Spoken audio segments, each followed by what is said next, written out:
slight delay. Apologies, members. Yeah, we're ready to go. Thank you.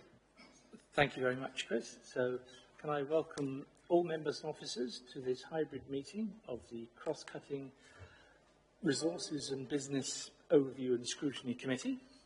This meeting is able to be viewed by members of the press and public today.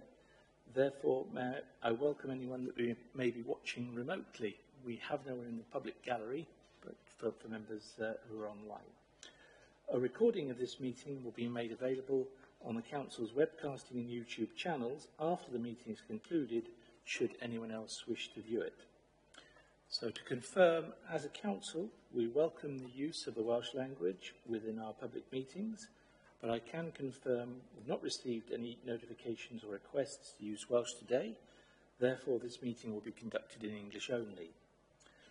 May I remind members to refrain from using the chat facility and instead use the raised hand icon to indicate when you wish to speak.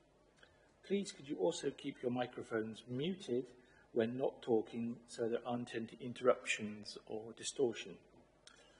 Can I also remind members that as per statutory guidance made under Section 4 of the Local Government Wales Measure 2011 and our formally adopted hybrid meeting policy, any members attending a meeting remotely must be able to be seen and heard by members and officers who are attending the meeting, as well as by members of the public viewing the meeting. So, noting that the point made a little earlier, can I ask that others have their cameras on for the duration of the meeting? So I'll move on to the main agenda. So firstly, check with Niall, Democratic Services Officer, if we've had any apologies, Niall. Yes, Chair. Good afternoon. We have apologies from Councillor Rose Seaborn. Can I check if there are any other apologies? No. No? Okay. So we move on to item 2, which is declarations of interest. Can I ask any members if they have any interests to declare?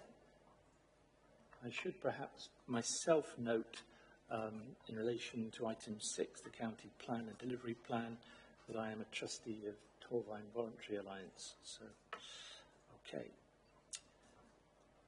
Moving on then to item 3, which is the confirmation of minutes from the 11th of December 2024, which is actually page 3 of your pack. Can you happy to approve those minutes as an accurate record? Yep, I have affirmations across the piece, so I think that's confirmed by all parties, so those minutes are approved. Item 4 is the action sheet relation to that meeting. Again, any comments or any observations? If not, I will assume that all are happy. Fine, I see no hands. That also is accepted. Thank you very much, colleagues. So we move on to the first substantive item, which is item 5, the financial planning, and you'll see that starting on page 15 of your pack. The report provides an update on...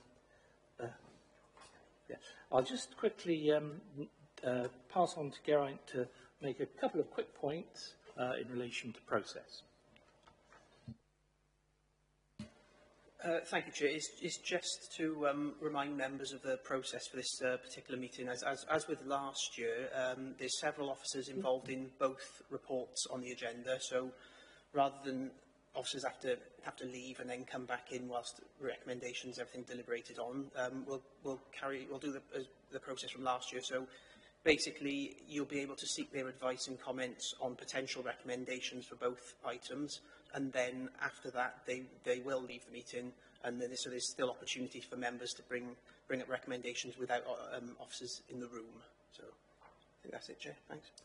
Thank you for that. Hope that's clear for everybody. Great.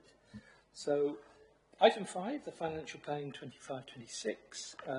It gives an update from the Welsh Government's provisional local government settlement announcement. Obviously, as colleagues will recall, we previously had a report come to this cross-cutting scrutiny. We made a number of recommendations which have been taken on board. So this has moved on from that initial estimate position and advises the committee of the proposed measures to achieve an overall balanced position. So I'd like to welcome officers and the leader of the council to this meeting to introduce the report. Before I pass on to the leader and Rob Green, I should acknowledge the contributions over many years of Mr. Nigel Arrayes, who is with us in the room. Nigel, I know you probably had your fill of scrutiny meetings, but I know you've probably contributed more than most over the years. So thank you very much from all of us, and very best, mate. So, on to leader and Rob, who wants to start first? Okay, thank you, Chair. Afternoon, everyone. So I'm going to take you through the report, and then obviously at the end, if there are any questions, we can do our best to answer those. So the report in front of you, as the Chair has outlined, provides an update in terms of financial planning for the next financial year, 25-26. It also gives a very quick overview of the in-year 24-25 position, just to give some context in terms of the financial challenges that we're currently facing. So starting with the in-year position, which is in section 5 of the report, you'll see that the table confirms that in comparison with month 6, our month 8 forecast, which was the most recent one to be published, shows a considerably improved position. So an overall adverse variance of 1.3 million now being reported in comparison to 2.6, which we were reporting only 2 months prior to that.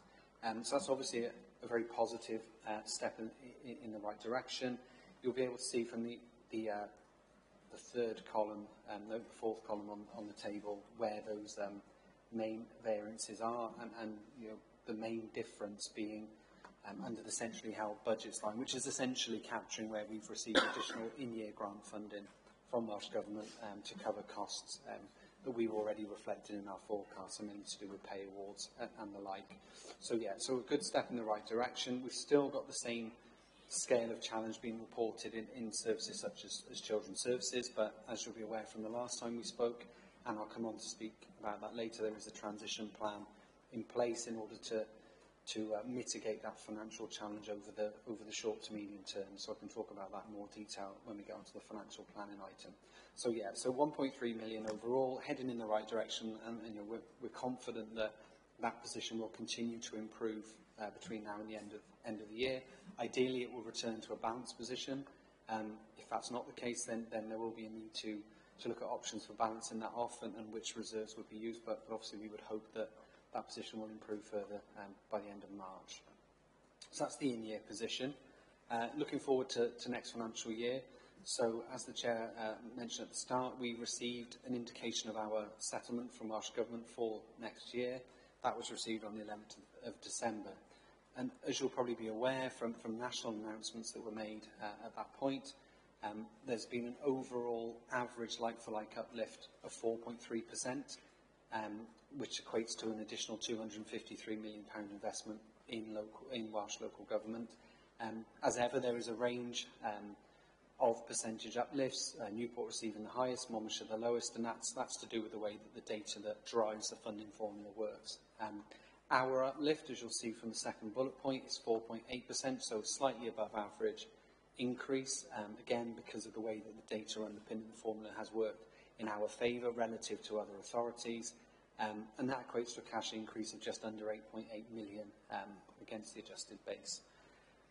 Important to highlight, there were no new responsibilities identified within the settlement. However, there were a number of specific grants, or there will be a number of specific grants transferred into the final settlement for 25-26.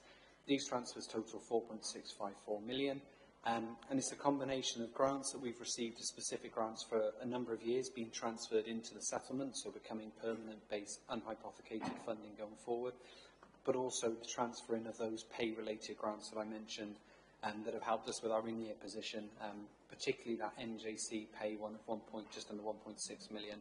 They are also being transferred in as unhypothecated funding.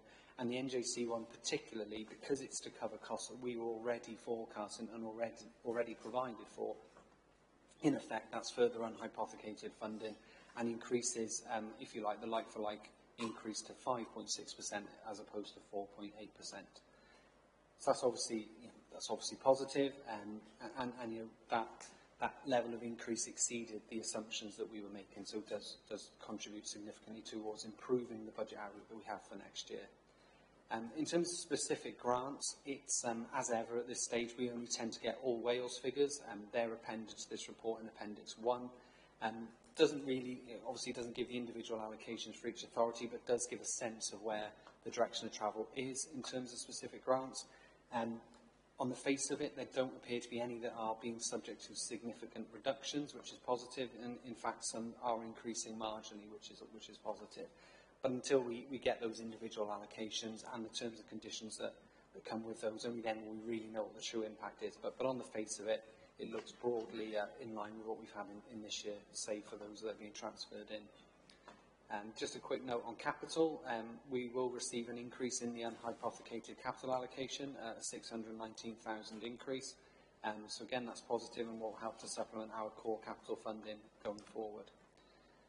A couple of specific things just to mention that were announced around the time of the provisional settlement. So the first is Welsh Government investing in highways and highway maintenance. So there's a proposal that a local government borrowing initiative will be reintroduced. We've had this in the past. 5 million of revenue funding being made available at an all-Wales level. Each authority will get their respective share and will use that share, or be expected to use that share, to access borrowing in order to undertake additional highways maintenance. So we're still waiting for the detail on that, and confirmation that it will definitely be an additional grant over and above the settlement, but hopefully we'll get that announcement soon. The second thing just to touch on, and this is outlined in paragraph 6.2, is a new funding stream that will be coming forward in 25-26. This is something on a UK-wide basis to do with the introduction of the extended producer responsibility. So this is, in a nutshell, funding to compensate, funding that will be raised by taxing producers of packaging that's sort of non-recyclable, contributes to our residual waste, and that funding that will be raised will be passed on to local authorities in effect to compensate for the costs associated with processing that sort of material. So we're still waiting for confirmation of the final figure, but we believe that there will be a reasonable sum coming forward, and we'll be able to use that to offset some of the pressures that we've seen in this particular area, but also potentially invest in initiatives around waste management and recycling. So more detail on that to come, but we are confident it will at least allow us to de-risk one of our proposals around the introduction of a waste education enforcement team. So that's positive.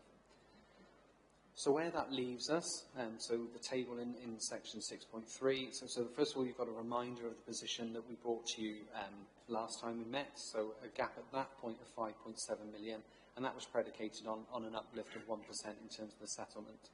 Since then, as ever is the case in this process, we've been reviewing our assumptions, looking for other mitigations, and there's a few there that have now been introduced around adult services, the council tax base, now we've got certainty around that, and some general revisions to estimates. We've also had to increase our assumption around the fire service levy, so some sort of natural movement, as you'd always have at this time, leaving us with a revised position of just under 5.2 million.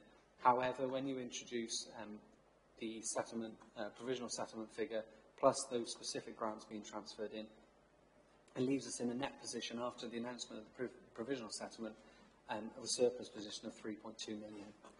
So in response to that, it's been obviously appropriate to look at the options that presents in terms of ultimately arriving at a balanced budget for 25-26. And the table in 6.6 outlines the items that have been introduced. So I mentioned the local government borrowing initiative and the fact that we weren't totally sure whether that was or wasn't in the settlement, so we've made an allowance for that just in case it is. There's additional investment into education, the education and schools budget of 750,000 proposed, notionally split 500,000 into the specific individual school budget, and then 250,000 to be held within central education, but to support pressures that directly affect schools, particularly around areas like ALN. So that's been proposed, and that's currently in the draft budget. Another 750 has contingency around social care costs, particularly those that come our way from the third sector, third-party providers, and also with the uncertainty around the national insurance employers' rate changes and exactly how that will be funded and whether that will cover those costs. So that's been held as a contingency. £1 million then, I referenced earlier the Children's Services Transition Plan. So this is a 2-year plan, which is, well, more than 2 years, but in 2 and a bit years' time, the expectation is that changes will have been initiated that will enable us to work within the current children's services placement budget that's available. However, to get to that point, there's inevitably a need for some transition funding. So £1 million in the base budget for the next 2 years, so given 2 million in total, to be supplemented by specific reserves to give enough transition funding to allow the service to return to be able to work within the budget, the permanent budget that's currently got available. And then the final item is 583,000 headed there as de-risking of initial budget estimates. Ultimately, in a more positive environment than we were anticipating, it does give us the opportunity to take a second look at some of the assumptions we were originally making. And whilst the budget proposed was generally prudent, inevitably there are areas where you have to take a degree of risk, such as using reserves to fund pressures that may or may not be recurring. So that allows a piece of work that will be ongoing now in terms of identifying how exactly to use that funding and de-risk the overall estimates and give us a more robust financial footing going forward into next year. So that ultimately means that at this point in the process, it's really pleasing to be able to say that a balanced budget position has been arrived at. Obviously, that's pre-scrutiny, that's pre-consultation, but to be in this position now is a real positive. And paragraph 6.8 highlights some of the specific items within those estimates, within that balanced proposal. I won't go through all of those in any detail, but they're there for reference. In terms of risks, there's always some risk. As I said earlier, we still haven't got complete clarity over the funding that will hopefully be coming our way for covering the changes in national insurance arrangements. We've been given a strong indication that direct costs will be covered, but there's a less certainty around indirect costs and also grant-funded areas. So there is the risk that there could still be pressures that emerge in connection with that. Ultimately, as I said earlier, we don't know yet what the specific grant allocations for us will be, and so until we get those, there's always an element of risk there as well. And also, our assumptions, as they always are based on an assumption around a steady state of service and state of delivery, and also our pay award assumption. Ultimately, we have to make an assumption around what we think pay increases will be in the forthcoming year. We believe that 3%, which we've gone with, is a prudent figure. But until those negotiations conclude and announcements made, we're never entirely sure.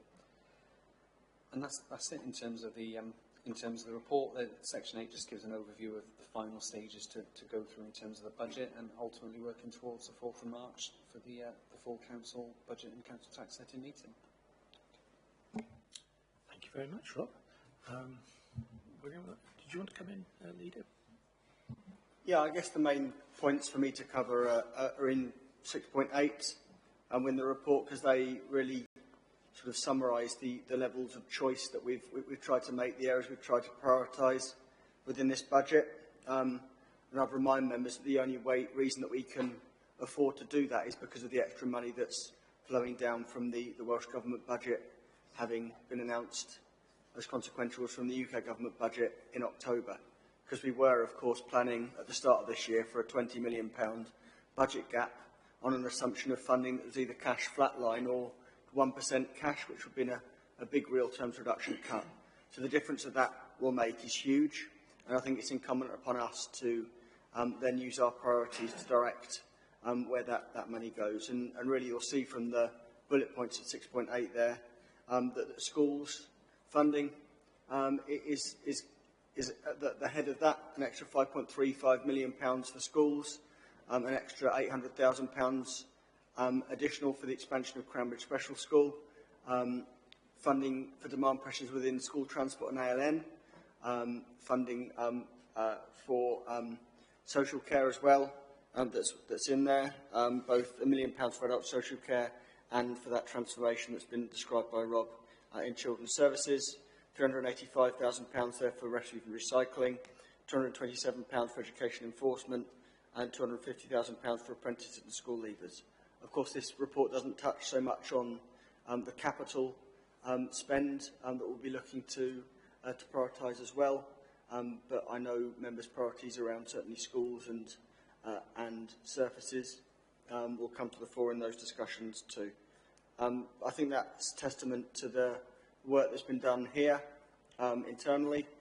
We didn't just rest on our laurels and wait for budget announcements.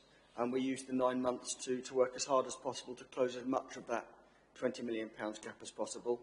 That hasn't always been easy, but that has been a whole council approach that I'd like to commend everyone for, from executive members to other members and officers too, because that's allowed us, I think, to take these positive decisions in the budget today. Thank you very much. So I think we've seen considerable movement from when we first saw this report. We'll open it up now for questions. I have, first of all, Councillor Steve Evans. Thank you, Chair.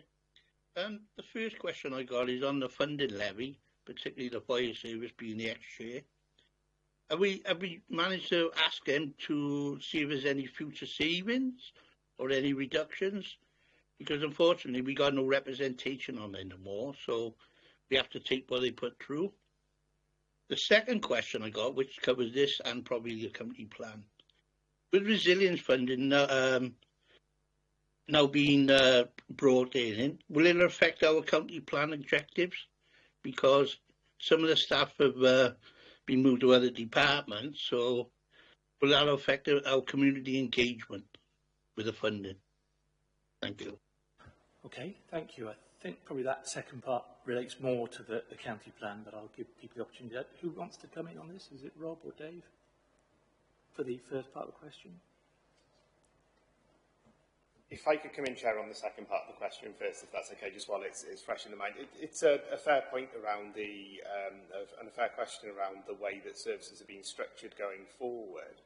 It's really important, though, that we make sure we draw that distinction between a staffing structure and the level of provision and service that we're offering, and the new model that we've talked through with members when we signed off the community wellbeing strategy was very much about how do we work with communities more closely on needs and activities that can be met within a community, and how do we really tailor and target our resource then at those areas that we need to. So we're confident, and you'll see in the county plan the levels that we've put forward for some of those areas in terms of outputs and outcomes, that we're confident that the new model will actually allow us to deliver effectively against those areas that we should be preventing demand in. So I did want to draw that distinction between the staffing structure and the objectives that we're looking to achieve in county plan. They're not necessarily exactly the same thing. The way that we resource them then flows through. It is important to say as well, there are still some final decisions to take around the level of resource into that prevention model linked into Shared Prosperity Fund, which it wouldn't be appropriate for me to go into today because we're just coming out of that staff consultation, and we're reflecting on that in the response that goes back to colleagues around service design. But there are areas there for us to look at building some provision back in with some of that short-term grant in the short term as well. I hope that answers the second part of the question, Councillor. Thank you, Mr. Leach.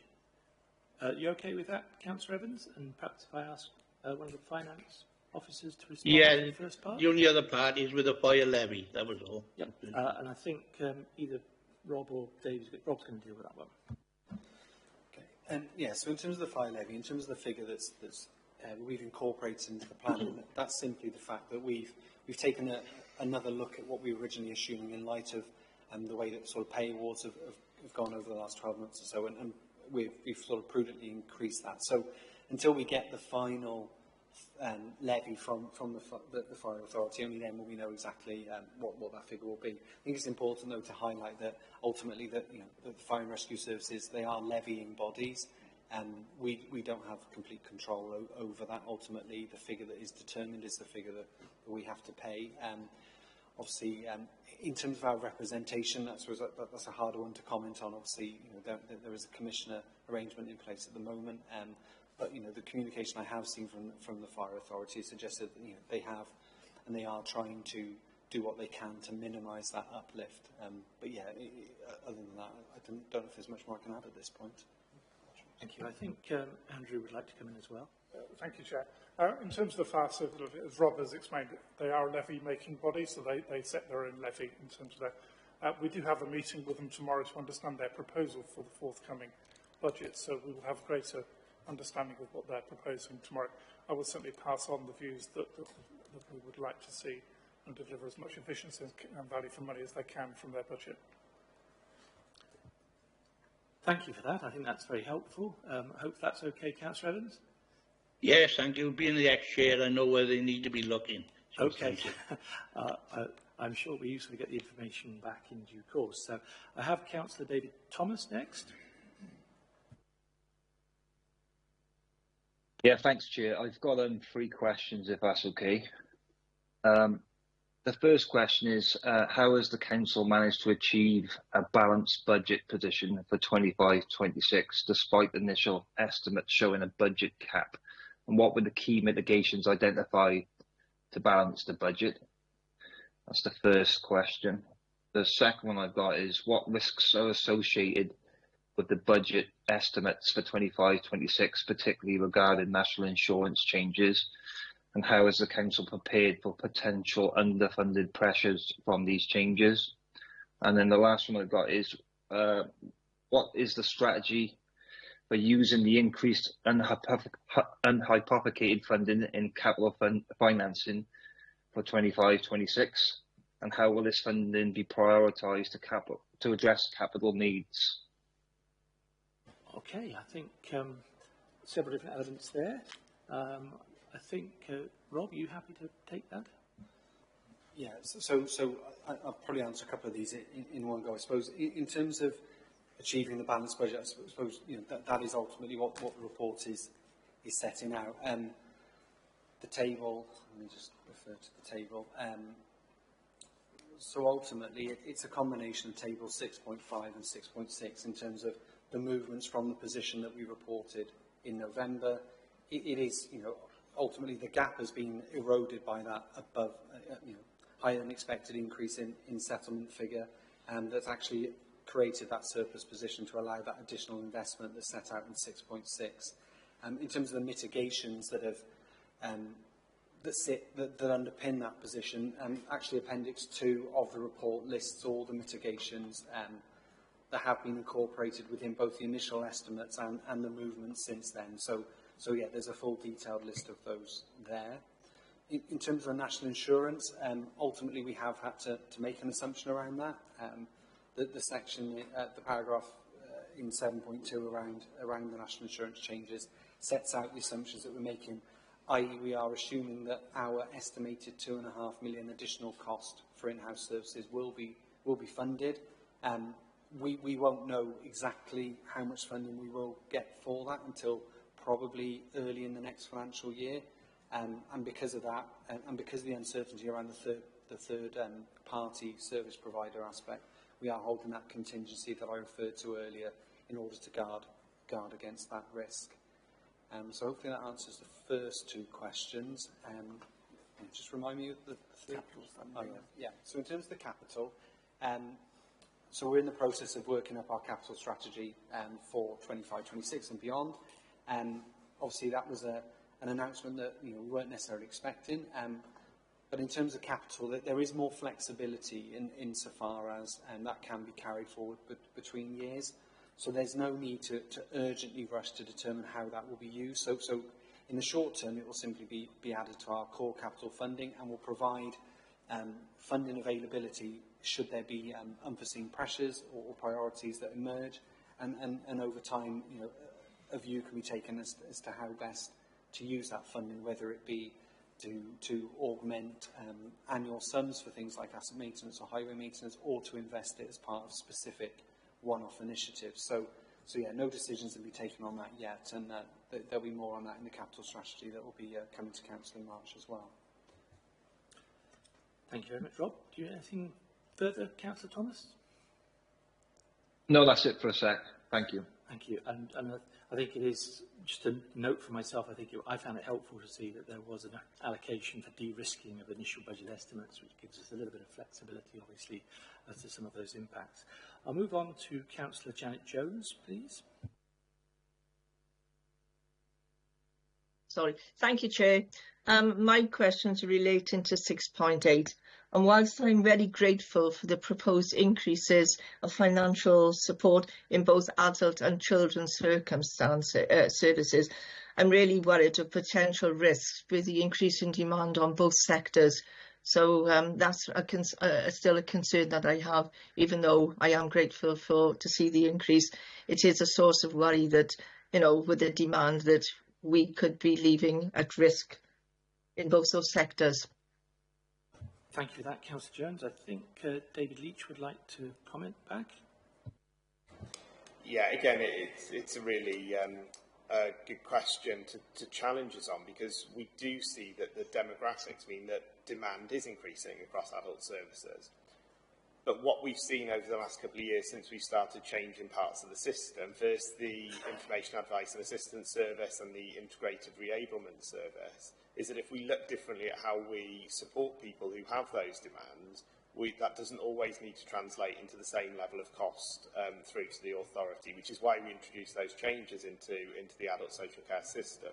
So it's absolutely right, we've got to keep an eye on the risk. That demand will continue to grow, but each time we do what we can to try and remove some of the cost pressures associated with that growing demand. The levels that the budgets are set at, particularly in the adults context here now I'm talking, is based on the demand that we're seeing at the minute with those appropriate uplifts for inflation. So we'll continue to monitor it every year through the budget process, but that's what we're doing to try and make sure that those pressures really don't come in one go and don't hit us in one go.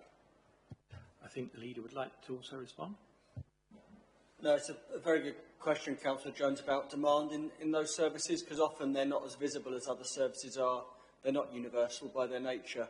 So I think it's important that we do get that balance right, really, in those services between properly providing for them, as we've tried to with the £2 million sums there, but also pushing back at that demand and trying to do our best to manage it. Otherwise, it would eclipse all other services, as you'll know. So I think the balance I think that we've got is the right one here. And in certainly Stephen and Dave, you've got two officers who will both try and provide for that service, but also try and make sure that we invest in the right areas of prevention and early intervention to stem that demand in the longer run, to make it sustainable.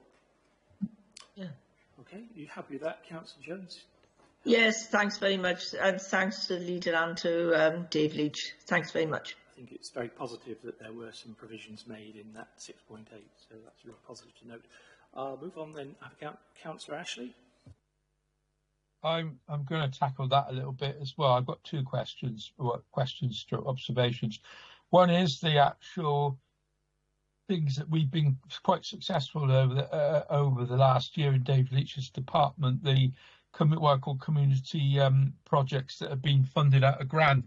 The carers and the environmental projects, some of that's obviously other stuff like the food provision and that, some of which is funded out of successful grants you've got and how they go forward. I'm trying to work out where they are within there. I know some are waiting for grants, etc. They're not core and how we get them into core. I'd be interested to hear Dave, how Dave's going to go forward on that, because they're obviously feature in this part. They also feature very heavily in the corporate plan. So how we keep those projects, which are very, very valued by councillors, but not necessarily something that's part of core. The other question was, which I honed into very, very quickly, was 6.2, the innovative project about waste, etc.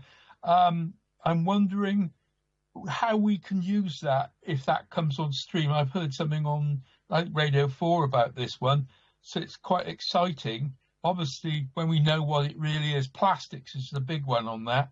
And also how we can use that in partnership in the same way that we've been doing things with the aforementioned number one I talked about. I'm quite excited by that, if that can be used. Let's be positive about the budget. Let's see how we can use these things, because only the other day I was listening about return bottles and things. That seems a possibility for that. I wonder what your view is. We get some income in, so this is something to talk about at budget. I wonder what your views are on that. Something going forward. Okay, I think the two questions here. One was actually around the maintaining funding for sort of some of the projects that we have running. I think that's right, Councillor Ashley. And the second part was how we might utilise which probably is a little bit on from our budget proposals, but if any officer wants to offer anything, that would be great. But there's maybe something more for the second report. But do I catch your eye, Mr. Leach? Thank you. I hope so. Happy to come in on the first one, certainly around the grants. I'm conscious I covered part of this off in the answer to Councillor Evans' question around some of the preventative services and the changes that we've made there to mean that we can offer at that longer-term preventative service without being beholden to grants in the way that perhaps the service has in the past. But you're right, there are wider services beyond those.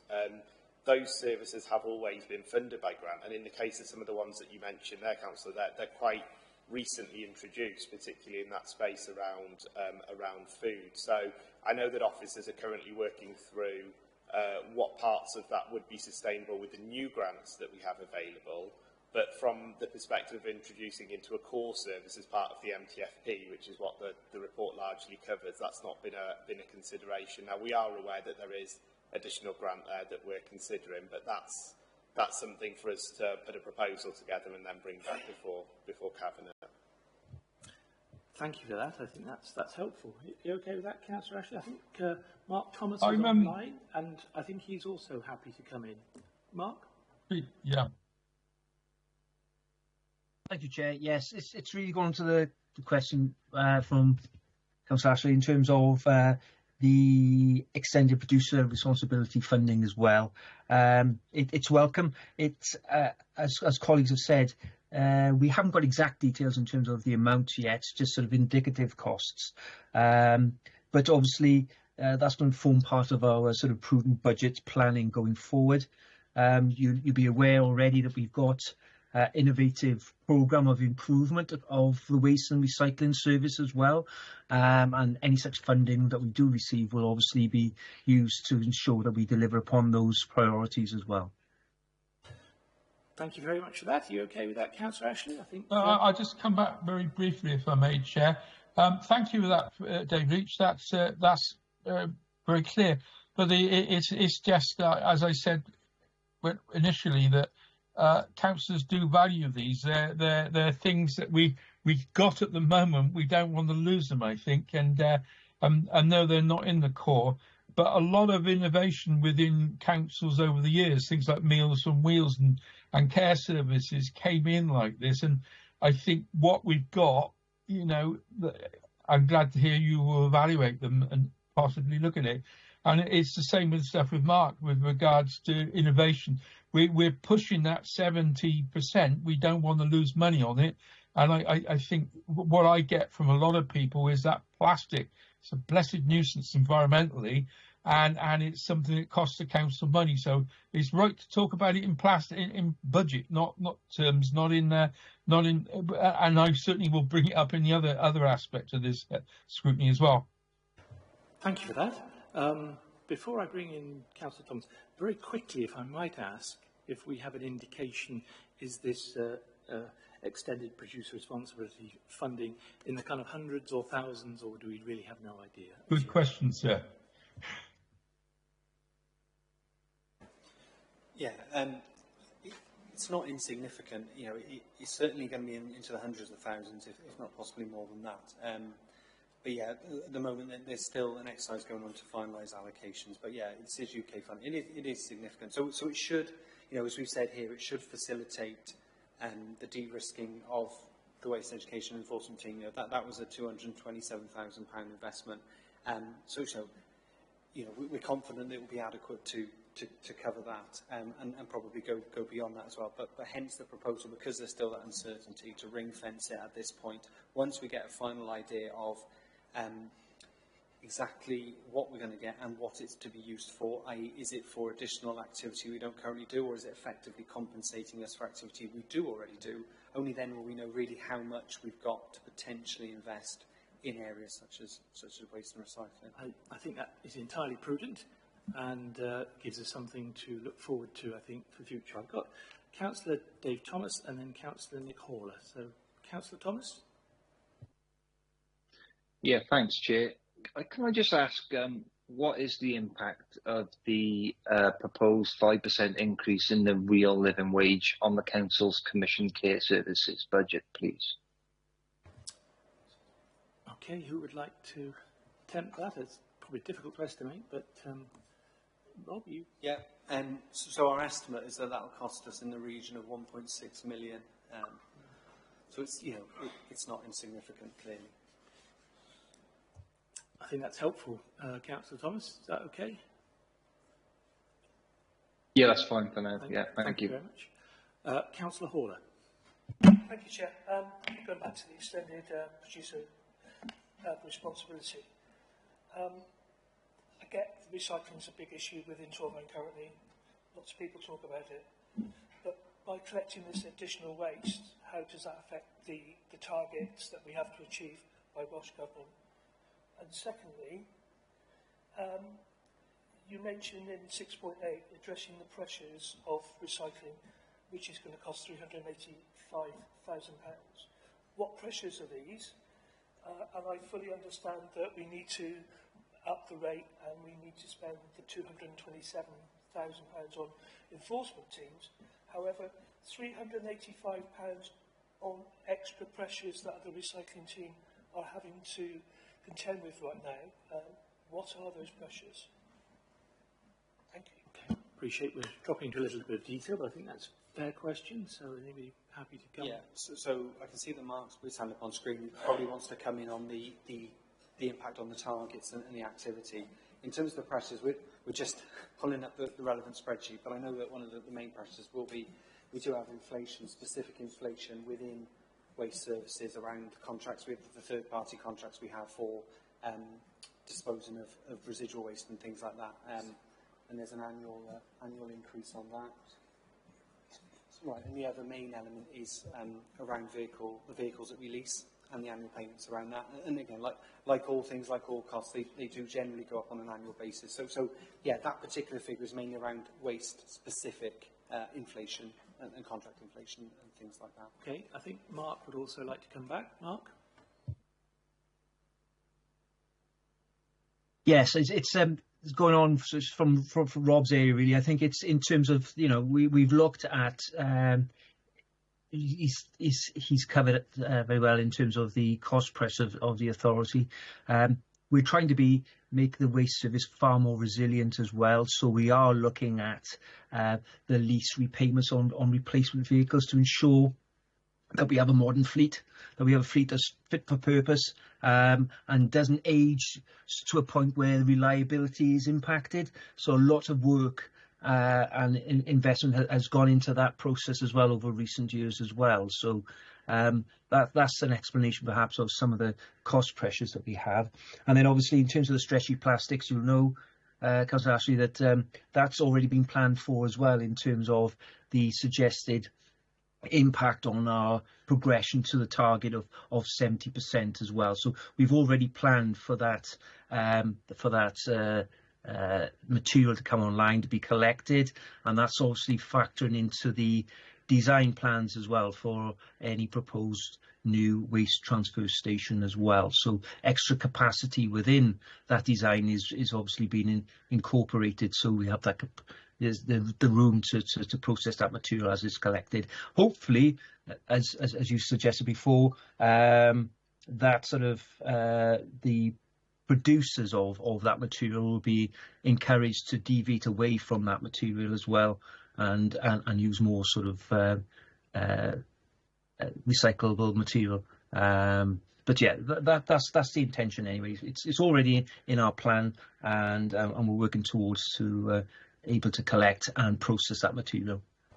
Okay, thank you. That's Councillor Hall. Are you? Sorry, come back. Yeah. So we're all looking for this magic 70%, which is really very, very welcome to hear. We're working really hard as a council collectively, and I believe the residents of Torvine are also doing that.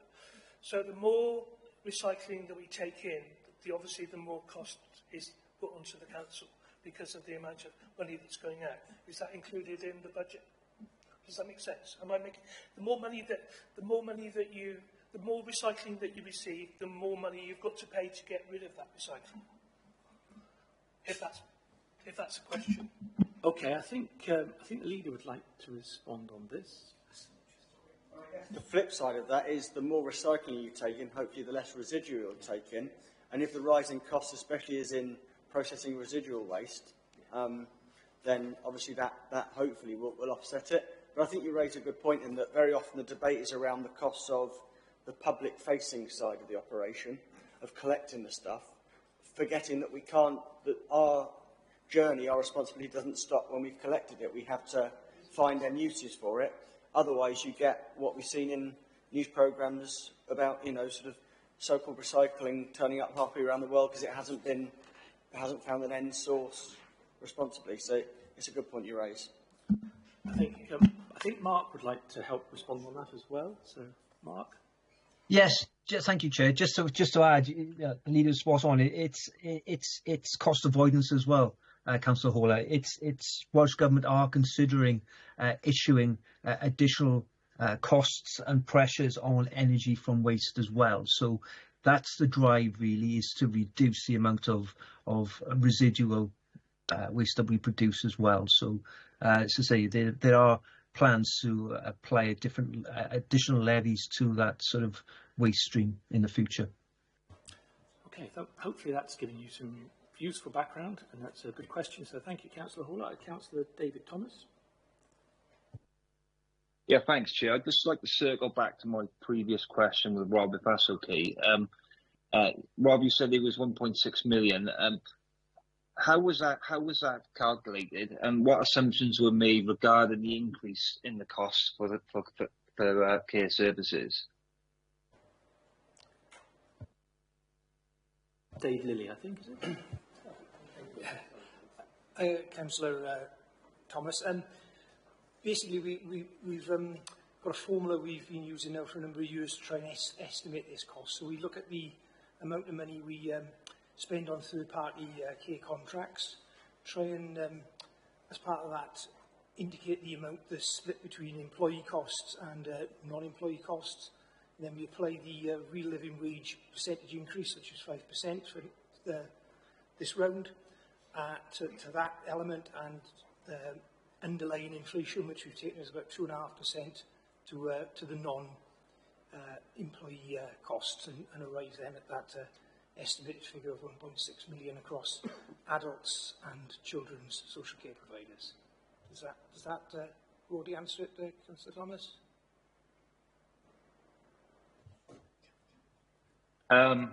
Yeah, I'm okay for now. Yeah, thank you. Thanks very much. I think that got a bit more detail there, Councillor Thomas, so thank you for that. I have Councillor Janet Jones, and I think we're starting to get to a conclusion here. So, Councillor Jones? Yeah. I'm not sure if I've missed out something, but I'm looking through the budget. I can't see any allocation for the support we give to third sector provisions, like the Torfaen Museum and the Congress Theatre and the Workers' Hall in Glenavon. So have I missed out something, or is that not being shown at this moment? Good question. I think who's coming back? Is that leader?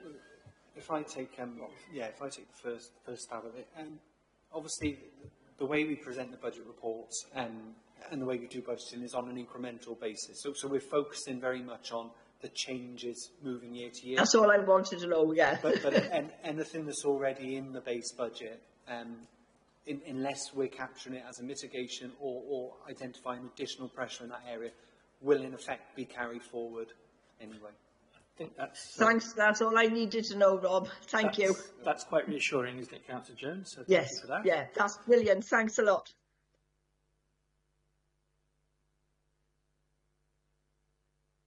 Sorry, I have no more hands. I have no more voice either.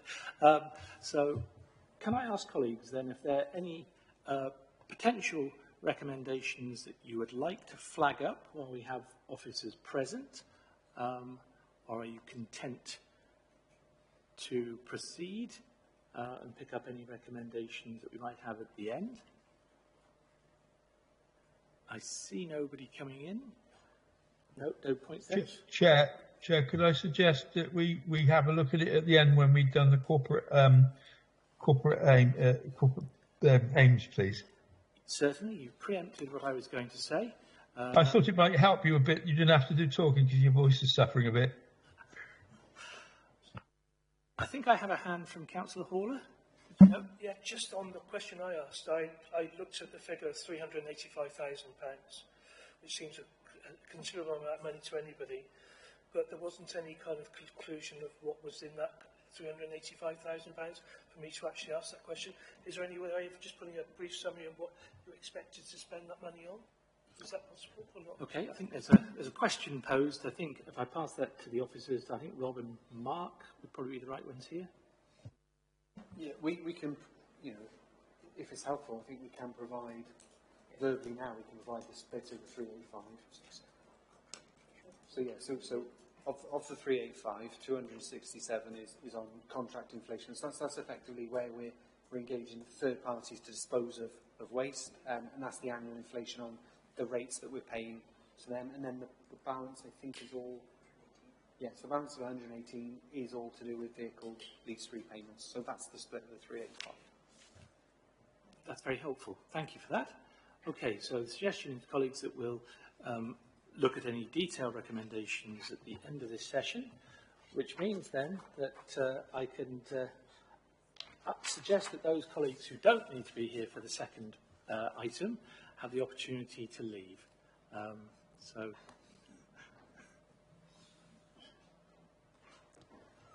if there is anyone in that position.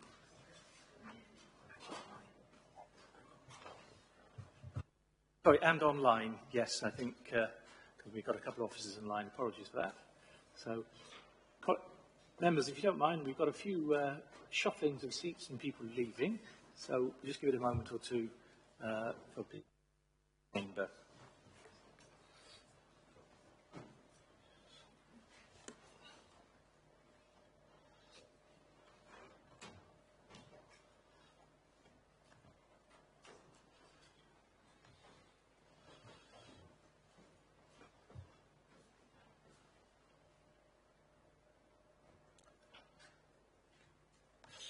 Right, thank you very much. So we'll move on to item 6, which is the County Plan, Delivery Plan 25-26, starting on page 31 of your pack. It gives an update on the development of the County Plan, and welcome the officers who are here for this report, the Exec Member for Corporate Governance and also Tom Roberts. So I'm not sure who's going to be introducing the report. Chair, that will be me. Thank you very much. Jones. Councillor Jones, over to you, sir. Okay. Thank you. Thank you, Chair.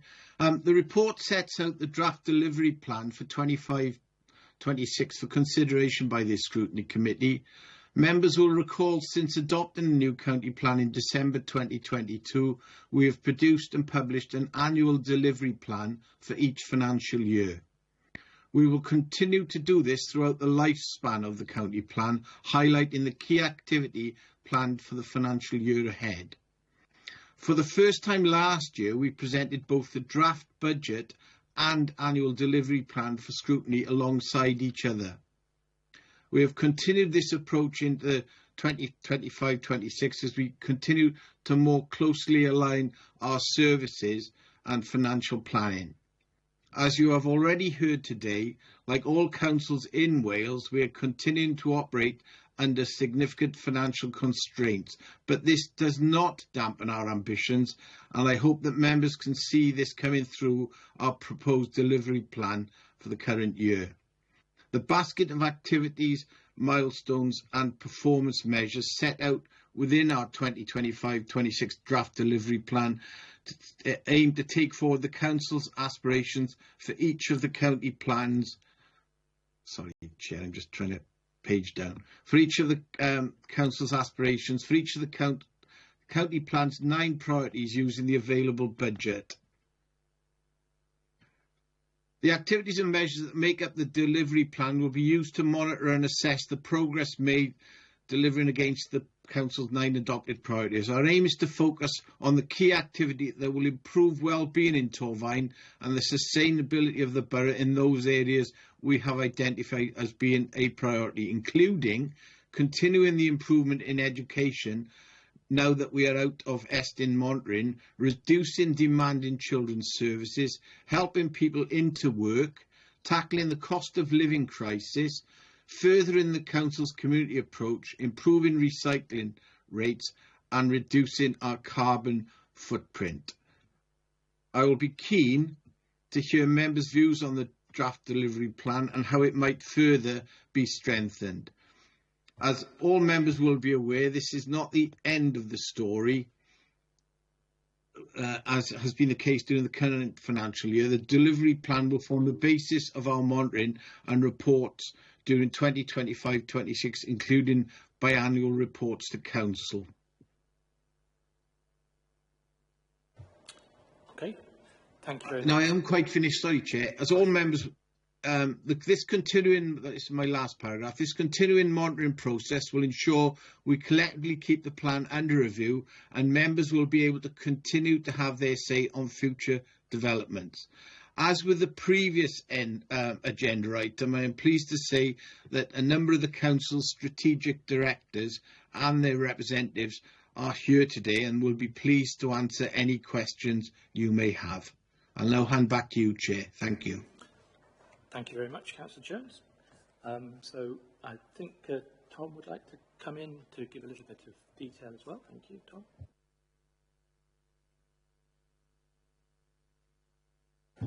Sorry. Thanks, Chair. I just want to quickly add to what has already been said. I agree with Councillor Jones' introduction, so I'll be very brief.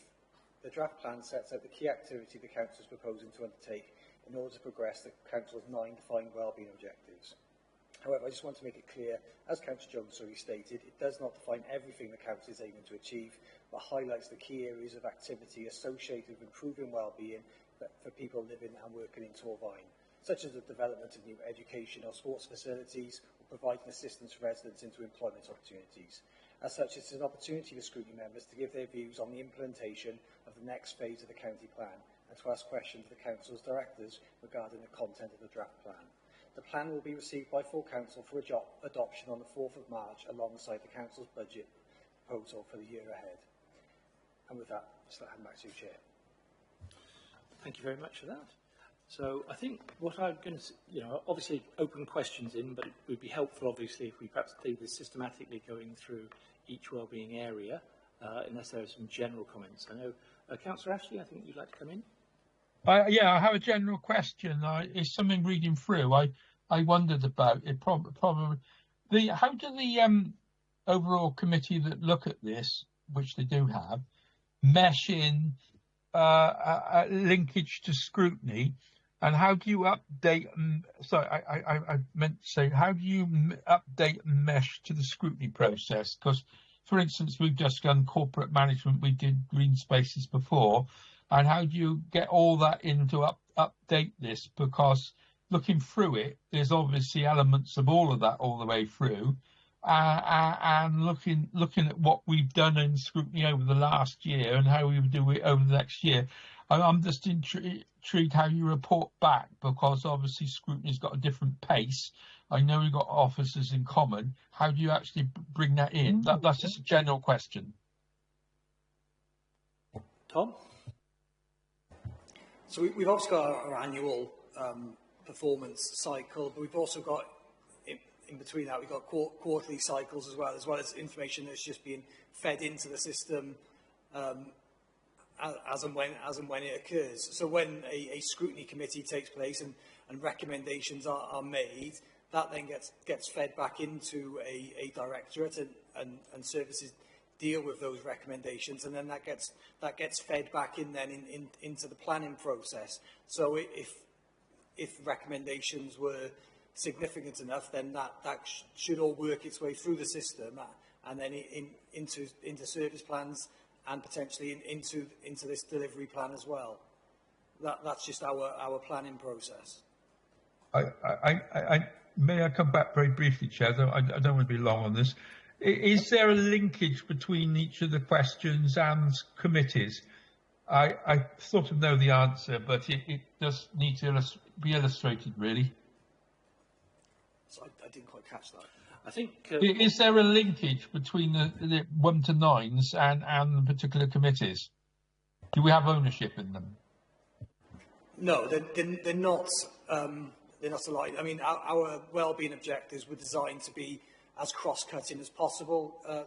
Councillor Ashley, I think in the past we've not helped ourselves by trying to almost create silos with directorates and committees that are looking after individual wellbeing objectives. We're trying to do it in a far more cross-cutting way these days, so that all directorates, all committees can have an impact on all the wellbeing objectives.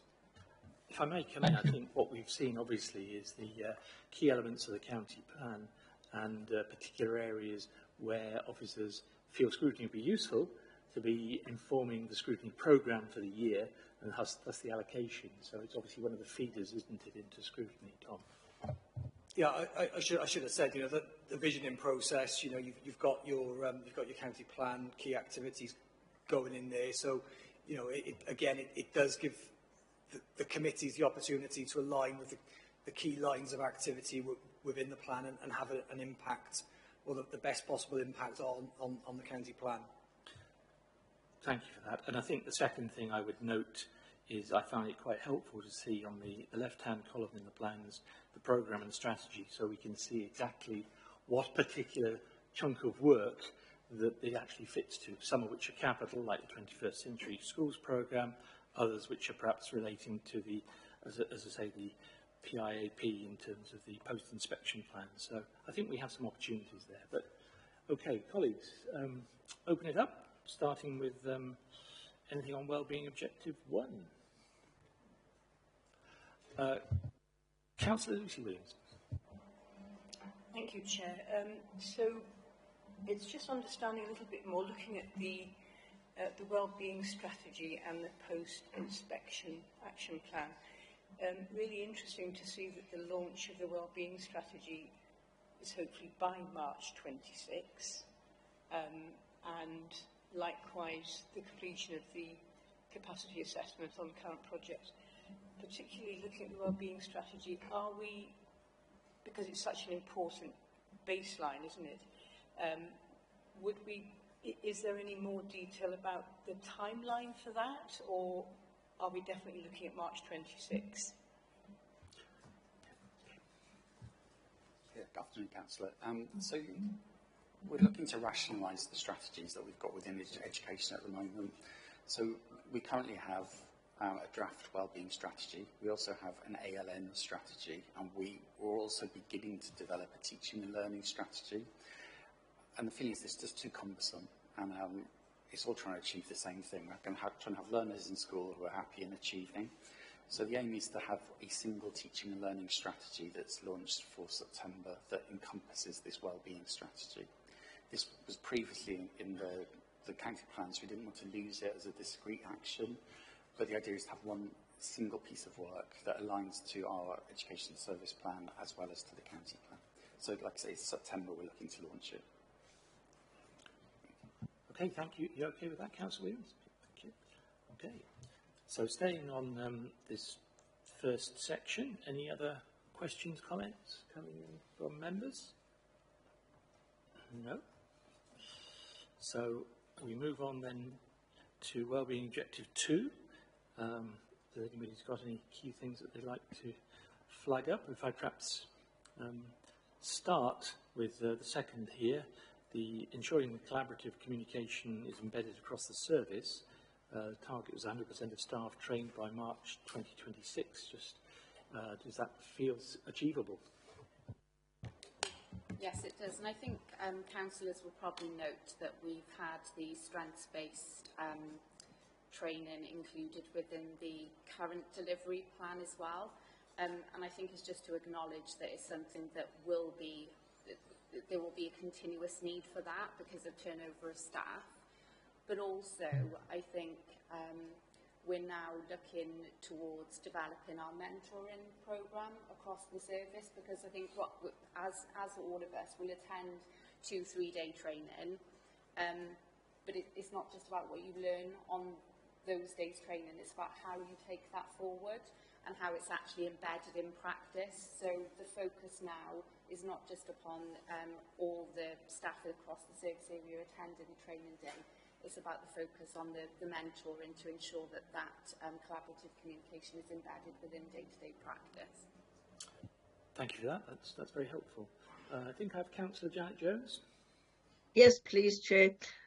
Concerned about how we promote the support that there is within the borough for those parents with children developing, wanting early intervention and ALN support. How are we, we need to promote that for across the borough, that there is support there. How do we best promote this then? Okay, I think that's... If I can come in on the first part about early intervention and prevention, then I'll hand over to Andrew on the wider ALN provision. It's in the community wellbeing strategy as a priority for us around engaging with community leaders. It's really important now that once the structures that we put in place for early intervention and prevention are in place, we then go and do that training with our teams, but also with those community leaders to get the message out about where the right support is available at the right time, because the model is based on that right support being available at the right time. So I completely agree with that. I think that's really important. It's something that we pick up as an action within that early intervention and prevention space, but absolutely something for us not to forget. Thanks, Dave. Thank you for that. And Andrew would like to come in as well. So then, specifically for education, we have non-maintained settings that we have networks for, supported by officers and colleagues within the EAS. And within schools, we've got ALN codes. We have regular ALN code forums to share the practice on. Actually, there's some voluntary organisations that are available to support, plus also some of the core provision that's within school. Tomorrow we have a cross-cutting scrutiny across children's services and education, which is looking specifically at early years. So I'm sure we'll be asked more about that tomorrow. Oh, yes. I just don't want to make sure that we don't miss any gaps in this provision. Okay. Are you okay with that, Janet? Yes, as I said, I just want to ensure that we don't leave any gaps in this provision. No, I think it's good that, and I think it's a good example of where something within the county plan is coming up for closer scrutiny in terms of the appropriate committee, and in fact 2 committees coming together. So I think that highlights the flexibility and value of the scrutiny process. Councillor Colette Thomas, I believe, wants to come in now. Thank you, Chair. I'd just like to ask about the attendance strategy. And we have there, we're going to increase percentage by 1 point by July 25 and a further increase of 0.75 by March 26. Just wondered how realistic that is, please. Andrew, I think, come in on that. Okay, so attendance in Torvines has improved. As of December, I think the overall attendance rate is 91.6. We want it to be 95%. That's our strive for 95. As of December, I think we're at the 7th out of the 22 local authorities for our overall attendance rate. But there's quite a lot of variation in there. There's only 3 schools that have attendance rates at the same level as pre-pandemic. And there are 8 further schools that were within 1 percentage point of their previous rate. So, although 1% doesn't sound a lot, it's actually quite an ambitious target. At the moment, we're really focused on attendance rates of vulnerable and disadvantaged learners. We've just set up a working group with those schools that have got particularly low rates of attendance for those vulnerable groups. It's really challenging. It's a Welsh Government priority. There's additional funding that's been provided by Welsh Government, which looks to continue next year to have more family-focused support. So we're in a reasonably good position compared to other local authorities, but we're nowhere near where we need to be. And so that 1% is an ambitious and aspirational target. Yeah. Okay, Councillor Thomas, do you want to come back? That's fine, thank you, Chair. I think my observation would be obviously that's something for us all, those of us who are on governing bodies, to be aware of this and do our part as well to assist schools in that. Okay, staying on objective 2, which is the orange one, just checking if there's any questions. Councillor Ashley. Yes, with that, I meant to ask a question on ALN. it's the involvement of carers and parents. It doesn't seem to be in there. That really, that was the one aspect of it that worries me. It's not there. It's a partnership with them as well that's not specifically there. I get questions on it because I know the field only too well, and their partnership should be in there. I know they are there because they have to deliver the children, but specifically as somebody that is part of the system, and some of the complaints you get from people anecdotally that I get, it is something that needs to be more than it is. Some schools are better than others. Okay, I think as just picking up, obviously not everything the council does is put into the county plan, but I don't know if any officers would like to. No, I'd like to see it specifically there, to be quite honest, because I'd go down the same thing with social service provision and carers. It should be on the education as well. So it's something I'm quite hot on. Yep, I think you're making a point, and I think Andrew is happy to come back initially. Yeah, just so this is a key part of our work, and the ALN strategy that we agreed last year, a key part of it was person-centred planning. So this is about engaging with the young person and with families, as well as any other individual's got a core part in that child's life, to make sure that the provision we've put in place is bespoke for that child. So although it's not in the county plan, it is in the ALN strategy. It's a core expectation from the ALN transformation legislation that Welsh Government has put through, and it's a core part of our practice. And again, that will cut across children who are perhaps accessing social services and disabled children's team. So it's just to assure you, it is there and it's key. No, I appreciate that, but maybe it ought to be specifically be in there because it's part of the council's strategy to have people of all ages in it. I think let's bear in mind that may be something we want to pick up as a recommendation in terms of Thank you, David. The approaches to carers, identifying young carers, etc., in schools as being something that we might want to pick up on. So we'll make a note, and I'll move on to Wellbeing Objective 3, which is about the early identification and prevention activities for independent and fulfilling lives. So any questions from members coming on this?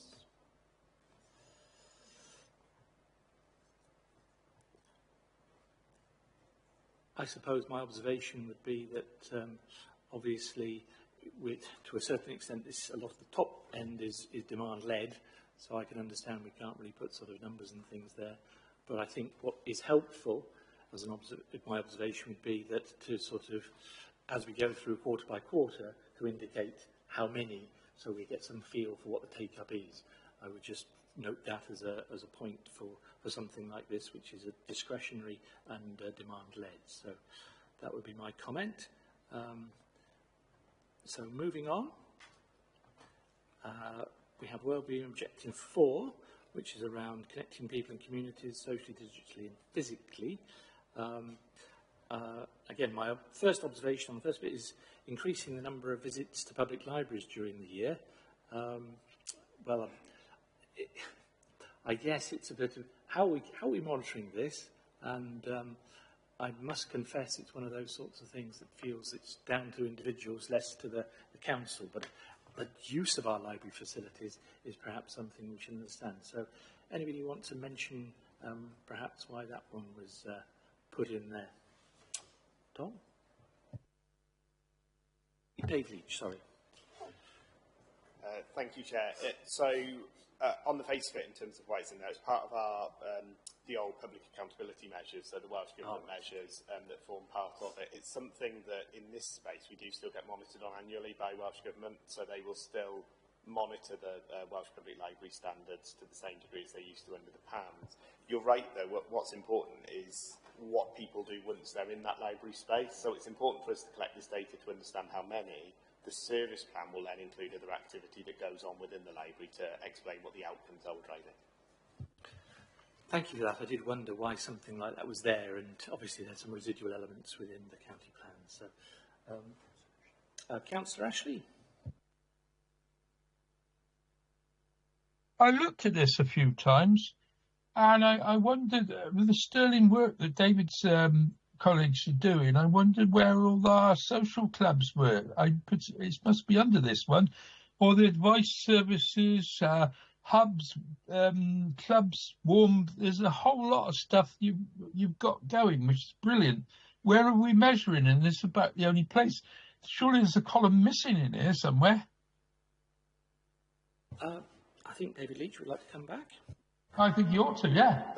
Again, it's a really fair challenge.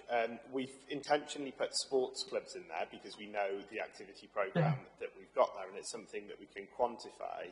Within the service plan then, we do have the number of community halls that we're working with, usage of the Connect platform and some other metrics around that.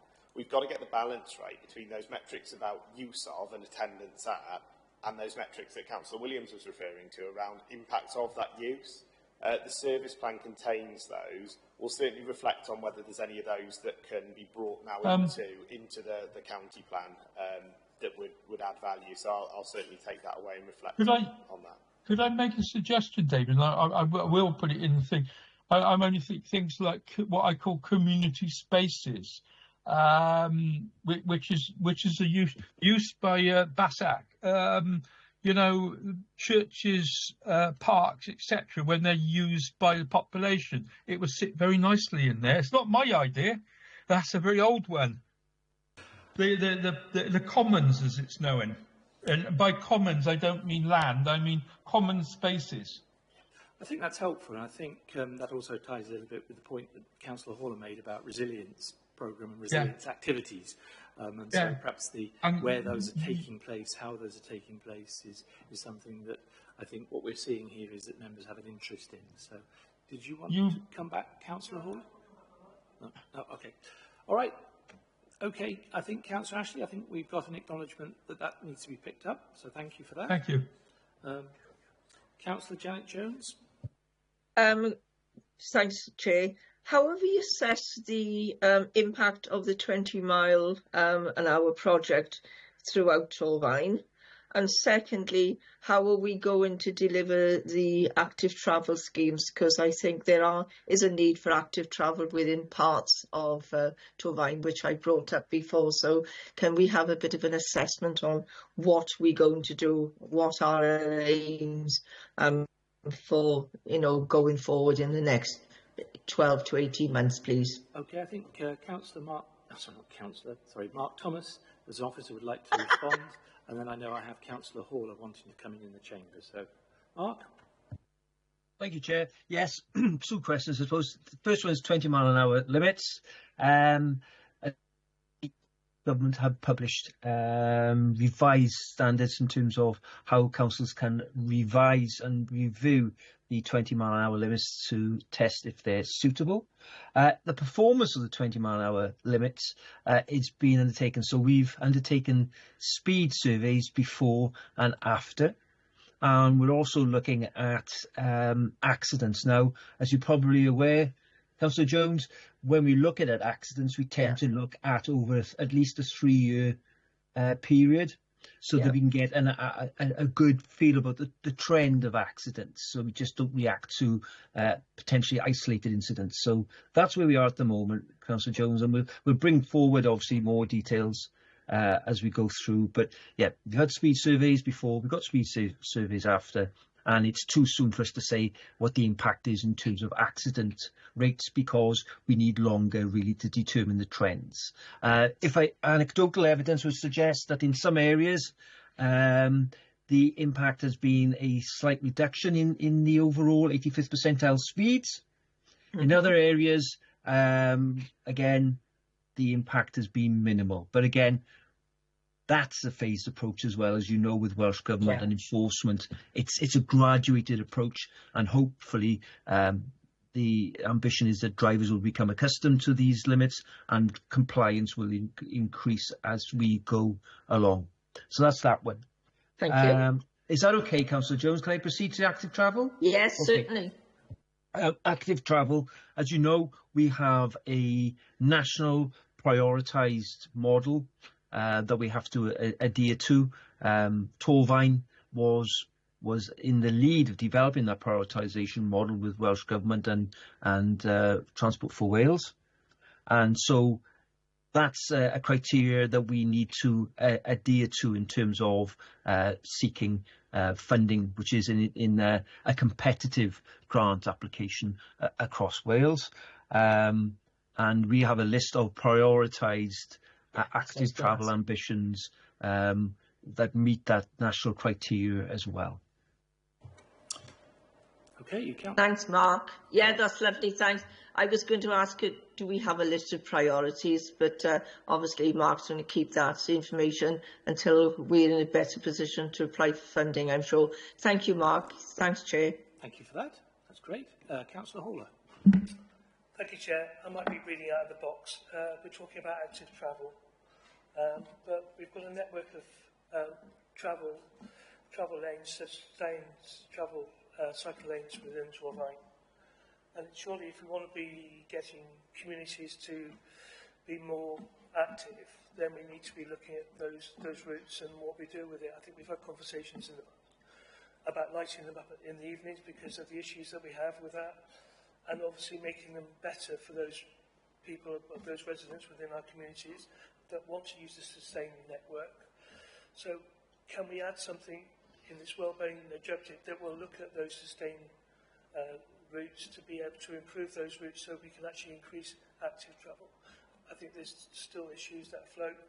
For example, well, that doesn't matter, but it's just about the actual overall priority on it is actually getting people to use those routes to be able to be more active, and also down to street lighting in certain areas, which is also a big group of mine where people can't actually go to an area because they can't see it. Thank you. Thank you for that. And I do recall, Councillor Haller, this being raised last year, so I think that's quite helpful, and I think it fits into this area. I know Mark Thomas would like to come in on this. Thank you, Chair. And Councillor Haller, yeah, it's a very good question, and we've had discussions on this, as you know. And yes, we need to, if we're going to build these facilities, we need to make sure that they are attractive for people to use, and we are reviewing that in terms of safety and accessibility of those routes. I'd further add as well, really, we're looking to try and change the metrics we're looking at here as well, because it's not just good enough to just continue to build these networks. As Councillor Haller said, they need to be attractive, and we need to ensure they're fit for purpose and they represent good investment. Whether it's grant funding or funding from Torfaen, doesn't matter. It's looking at value for money, and so we're trying to look at the metrics in terms of how well used they are, because the overall ambition here is not just to build active travel routes, but it's to encourage that modal shift away from the motor vehicle into more active forms of transport as well, and to make sure that we are providing sustainable transport routes to education and employment, as well as sort of community centres as well. So it's work in progress really on that, Councillor Haller, as well. Okay, Councillor Haller, I think that's well worth us capturing some points there. Do you want to come back? Yeah, thank you very much. I think I have Councillor Ashley now. I'm sorry, I'm having to follow Mark on this. What I've got is noted down, it was dropped curb routes. I remember bringing that up before. We've got routes to drop curbs, certainly in my ward and in other wards. They need to link up. I've got linkage of active travel routes. I know the person that does it is very keen on this. And what I call community and local hubs, which I think is what Mark was mentioning, as part of that active travel, and being able to get across rather than run for it. Cumbrand Drive is a very good example, having bridges or ways around places like that. I think this is what Mark was talking about, and being able to get from one place to the other. So you have a purpose with these routes. They're not just something you do as part of leisure, and that's the whole point of the Welsh Government programme. So you can go from Pontypool to Cumbrand, or you can go from a small village to a shop or something. That's the whole point of it. So I'll leave it there, because I'm pretty certain that's what Mark was on about. Have you got any more views on that, Mark? Thank you for those added observations, Councillor Ashley. So I think we've picked up on some interesting points I think so, in yeah. relation to active travel. I'll move forward to Wellbeing Objective 5 to see if members have anything they would like to raise. Conscious that I know you have to leave us soon, Councillor Evans, so I just don't know if you wanted to raise anything. No? Okay. Nothing at the moment, no. I'll write some in, I'll send them to Rebecca. Thank you. Right.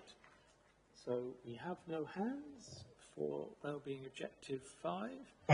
I'm just about to put one up. Oh, sorry, Councillor Ashley. I just think that we did green space management as a scrutiny, and it strikes me that obviously managing our green space is not just the ones that the ones that are flagged up as nature reserves. We need to look at how we manage them in this objective, because they're much smaller. We've got urban parks, but we've got much smaller ones. I don't know how we approach that. Any officers got any views on that? I presume it's Mark again. I would make the observation that the first thing in this says working with partners for a management plan to improve access to nature, etc. So I think that's probably not just for Blind Sucken, but Mark, if you'd like to comment. Very much smaller ones. Yes, you're right. Thank you, Chair. Yes, you're right. It's the whole gambit of green spaces, really. It's not just the nature reserves, as you rightly say. It's the sort of the smaller urban parks that we have, and also we're looking at the management of green spaces in terms of highway verges as well. Looking at forming, because those often form corridors for wildlife and biodiversity linkages as well. So again, just an example, for example, just to give you an indication of what we're trying to look at, by the very introduction of 20-mile-an-hour limits in some areas, that means your visibility display at junctions is reduced, which means that we don't have to cut the grass back as much, and we can allow that sort of wildlife to encroach closer to the road. Little things like that, but we're looking across the whole piece as here as well. The other issue that we've got, obviously, we've got areas of land that are owned by the authority that have been used for grazing, for example, and we're working with tenants there as well to sort of further enhance the biodiversity of those areas as well. So there's a good comprehensive piece of work undertaken by Climate and Nature Emergency, so officers and the cabinet subgroup in terms of how we manage those sort of areas of land. Does that cover your question? Yeah, I'm just reminded very quickly of things like the canal corridor, the so-called green and blue corridors, just to quote the PSB. Chair will know this well. And the linkage between gardens and wildlife. It's a lot more, and it's not really reflected in. The PSB's done some good work on it. Maybe it needs to be brought back into our work. I think you got it there, Mark. Thank you for that. Okay, I know Councillor Lucy Williams now would like to come in. Thank you, Chair. Can I refer to the second point where it says we will work with communities and maximise funding opportunities to enhance the local natural environment and the condition of local parks and public outdoor spaces. This is a really practical and important part of the whole thing. What I would point out and ask, it's not just about maximising funding opportunities when we're supporting communities. It's about people. I'm just going to use the example of our nature space that we opened by Woodland School. So, and I think that's a very good example. So there was the funding, there was the staffing to get the project going, but for an open space to be continued, to have a group of people to support it, you need, I think that's where there can be help from both the council and I guess Bronavon to actually build community groups, because that's the long-term harder work. You can get funding for projects and a nice open space, but the important thing is to have an ongoing project to support that. And I think almost as importantly as funding opportunities, is personnel available to help communities to get those groups going. So I don't know whether that's a question or a comment, but if anybody wants to comment, they can. I think it's a very helpful observation, and I was going to suggest that probably officers perhaps need to consider how best to report on this. So, for example, things like numbers of contacts with community groups, numbers of community groups that have been established. You know, we've got a target to get to do some piece of work by an end date, but I think probably what will be helpful when the plan comes back and is reviewed, it's actually how we can see how some of the progress is going forward in terms of groups, contacts and things like that.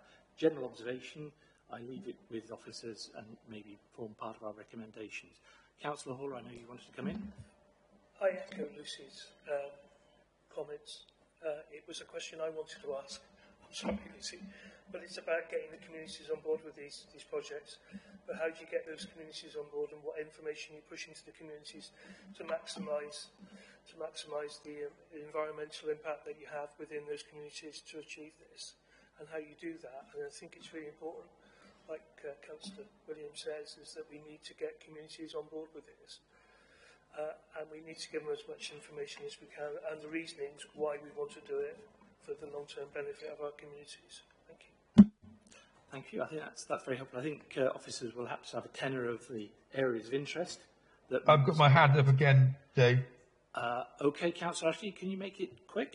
Very, very briefly, Councillor Jones has a committee where he meets with the community councils, and they do talk about nature there. There's a lot of work being done with park groups. That's one of them. That we need to capture on this as well.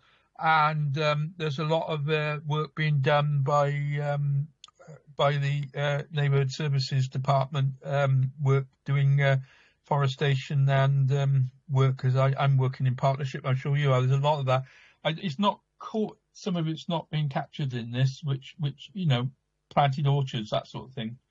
And there's an awful lot of work being done at the moment. It needs to be figured in this. I think we've given the officers some ideas about how some of this might be reported and signalled through the development of the plan over the year. And I'm sure we'll come to some recommendations and things. So quickly, just in case any of the officers wanted to come back, but don't feel you have to. Tom? I mean, yeah, I suppose it's a case of, like I said at the start, just because something isn't in there doesn't mean it's not being done. Yeah. And I'm not saying that the document's perfect or anything, but just need to bear that in mind. You know, we're trying to capture the most important things, but also the most important developments. So if something is business as usual, then you perhaps wouldn't expect to see it in this plan. But if it's a new activity or an improvement is planned, then that's the sort of thing we're trying to capture within the document.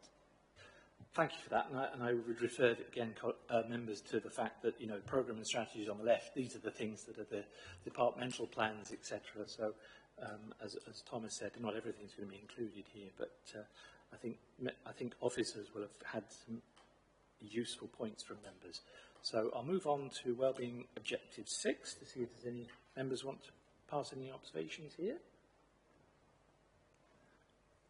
Great place to do business. No, I think again, scrutiny is involved in some of this, and just to note, you know, obviously the asset management strategy is something that very recently came to scrutiny, and it'll be interesting to be able to feed in the observations from scrutiny into this, which will obviously help take that forward. One trusts in that when that comes to council. Moving on to Objective 7 around healthier lifestyles. Any observations, comments from members? Nope. I think, again, some very useful and important things here that we would like to see. And I think, again, I'll make my point simply about how to show progress through the year. Is quite useful to be able to see, whether that's examples, case studies, something numeric. I would ask officers to give that some consideration as how they can demonstrate that back. And then Wellbeing Objective 8 around local culture and heritage. obviously, there's a couple of notes here about, for example, about the town board and awaiting confirmation of UK budget announcement. Just quickly noting that presumably as soon as you do have something, you'll be able to report back. Any observation? Okay, so Yes, Chair. Jones. Yes. How effective were the workshops on the tourism that were held in Blenavon back last year in promoting visitors to come to Torfaen? Were they beneficial? Did we have an increase in visitor numbers? And is that the best way forward to attracting more people to come into the borough? Interesting question. Who'd like to come back on that? Was that David Leach? Yeah, very interesting question. The workshops that we held were very much around the approach that we take and around that destination Torfaen approach and the ability of working with others in the community to really build that sense of community ownership over tourism, rather than a series of specific proposals around measures that the council can do here and now. So we don't track in that way the impact of those activities that we talked about that session, because that was more about the scoping of that destination Torfaen. But I think it's a fair challenge around, is that destination Torfaen approach reflected enough in the delivery plan for the year ahead, and how will we track and monitor that one? So appreciate that this is an area that's been considered by the Adults and Communities Scrutiny Committee around Destination Torfaen. It was something that was put forward as part of the reserve list for the basket there, to go into more detail around this year. But for the year ahead, that's certainly something we'll consider and check it strongly enough referenced in the county plan. Is this something we should continue monitoring, because it is beneficial to the whole of the borough? Is this a strategy that we need to keep pursuing? I think the answer is yes. I think I'm seeing a lot of nods here from Dave Leach, and I certainly advocate that. And I think we're seeing nods from colleagues in the chamber here. So, which you may not be able to see, Janet. So, yes, very much so. Okay. And just to note as well, of course, I would also note that there's opportunity to work with partners in some of this as well. Councillor Horler wants to come in. Fly tipping. We'll work together with organisations, communities to deliver initiatives that will encourage greater focus on preventing litter and fly tipping to protect the environment. This is a massive issue to me, and it's a massive issue to many councillors about fly tipping and the amount of litter that we see. How are we actually going to focus on that to actually get a full delivery so we can see cleaner streets and cleaner towns? For example, I've had to put a massive fly tipping issue that came off the back of a vehicle the other day, which is absolutely absurd. Well, the amount of money it's costing Torfaen to actually release it. But how are we actually going to focus on that, and how are we going to move that forward in a way to within the environmental strategy, please? Okay, I think that's a fair, I know we're drilling down, but I think there's important points. So I don't know, Mark, want to come back on this one? Yeah, thank you, Chair. Yes, obviously, fly tipping is a challenge, Councillor Horler. It's securing evidence to progress prosecutions as well, as and when these fly tipping incidents have been detected. So we're constantly trying to work on that, and obviously not only sort of respond to reports, but be proactive in terms of potential recording and surveillance of certain areas, especially hotspots, where we can attempt to secure evidence to help us on that. There is obviously the other element as well, in terms of where it may not be fly tipping, but it's sort of materials left on the street as well, for people who are perhaps not recycling correctly, and we're obviously, as you know, engaged with our engagement teams at the moment, working with communities, and the initial sort of feedback that we're getting is that's very successful, been very well received, and there does seem to be a movement in terms of people who we engage with moving towards recycling and compliance as well there. So does that answer your question, Councillor Hawler? Yes, in some ways. I'm just really interested to see how we can do the greater focus on those people that blight our landscapes. So it really does bug me that every day I have to see fly tipping, and I think communities see it on a daily basis. We've only got to look at the road between Pontypool and Blenheim right now that was cleaned. It's now scattered with litter. Surely we need now to give more focus to the residents of our communities to say that this is not acceptable and be a little bit more harder on them, I'm afraid, because right now we're just seeing waste after waste after waste that's costing this council a shed load of money to be able to resolve, and it's not the waste that we're generating, it's the waste from the generations around us and the residents that live with us. Thank you for that. I think Mark would like to come back. Can I just make an observation here, which is I think that it's very helpful that information about prosecutions for such things is shared, and then we start to see some of the action that is taking place. But Mark? Thank you, Chair. Yes, and Councillor Hall, we've had discussion, as you say, it's your particular area of the authority, and Councillor Jones, I know you've had a discussion as well. Yeah. It's the difficulty we have. Parts of it are remote, and obviously there's potential anecdotal evidence that some of the fly tipping is not being generated from within Torfaen, but from neighbouring areas. And so that's sort of a collaborative approach needs to be undertaken as well. But it's catching these people and, as the Chair said, then making examples of them. But as I say, more than happy to work with local ward members to see if we can, and the community, to see what strategy you can put in place to try and at least deter these people. Yeah, totally agree, Mark. Yeah. Thank you, Mark. We certainly will be taking you up on that. Thank you. Okay. Yes. I think I have now Councillor Ashley, then Councillor Jones. Yeah, I was trying to get my head round where I'd put this. When I'll put it here, provide Torfaen as a destination. We've been very successful in things like the big event Party in the Park and the Blaenavon World Heritage things. Do we have a place where we measure all this effort, artistic effort, music, etc.? We're both thinking in Cumbraen, other people who've got musical events. We need a place where we capture all this, because there's a mass of this stuff going on. It's why people come to our borough. And very, very small events where people put things on in parks even. And the community councils put a heck of a lot of this stuff on.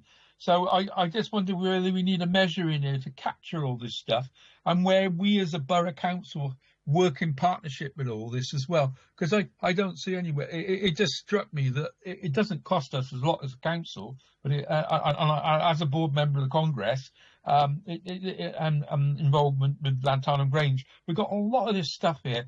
Provides employment, provides cultural activity, and along with what Janet mentioned earlier with tourism, it needs to go in there somewhere.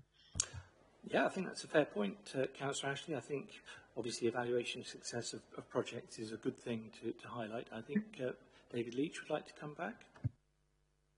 Yeah, it's a really good point, and one that we need to make sure we're tracking. I suppose the challenge for me is whether that's something we track through the county plan, which defines our role and our activities in most cases, or through a different forum. And I tell you why I'm suggesting a different forum. We have recently been engaging with local council partnership committee, the community councils and the borough coming together to do exactly this. So to look at a collective events programme for the year that will list somewhere on the website all of the events and activities that the community councils, ourselves and community groups, if they put them on there themselves, are actually running.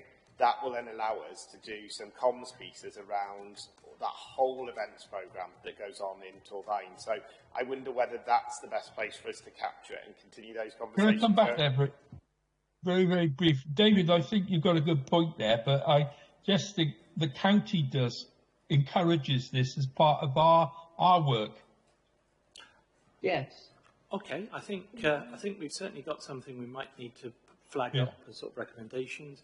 And I think what is being suggested here, I think, if I'm hearing this right, is a little bit about sort of some of the comms, which is probably one of the things that the council can do in terms of flagging up some of those things. So hold those thoughts, colleagues and members, and we'll move on. So anything else in this section? Just one question, Chair. Last question. In view that most of us members face residents coming to us with parking issues, is the camera car, when is it going to be available? And do we hope that this is going to have a big impact on enforcement throughout the borough?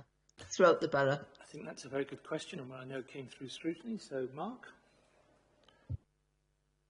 Thank you, Chair, and Councillor Jones. Yes, my understanding is that we're aiming to procure the camera car by the end of March 25. And then obviously just to manage expectations here, the camera car will not enforce all traffic regulation orders. It will only enforce traffic regulation orders which have a loading ban.